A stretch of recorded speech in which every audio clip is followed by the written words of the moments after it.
அஸ்ஸலாமு அலைக்கும் ஃப்ரெண்ட்ஸ். இன்றைக்கி நம்ம வீட்டில் பூண்டு காரக்குழம்பு எப்படி வைக்கிறதுன்னு பார்க்கலாம். வாங்க வீடியோக்குள்ளே போகலாம். இப்போ சட்டி நல்லா காஞ்சிருச்சு. இப்போ நல்லெண்ணெய் இதில் ஊற்றிக்கலாம். இப்போ எண்ணெய் காஞ்சிருச்சு.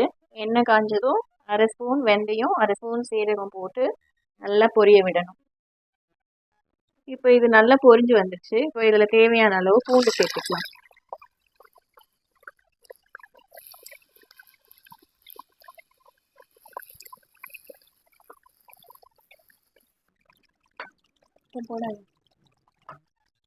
இப்போ பூண்டு நல்லா வதங்கணும். பூண்டு முக்கால் பாகம் வதங்கி வந்துருச்சு. இப்போ நம்ம இந்த சின்ன வெங்காயத்தை ஆட் பண்ணி இதுவும் நல்லா வதங்கி வர அளவுக்கு நம்ம வதக்கி எடுத்துக்கலாம். இப்போ வெங்காயத்துக்கு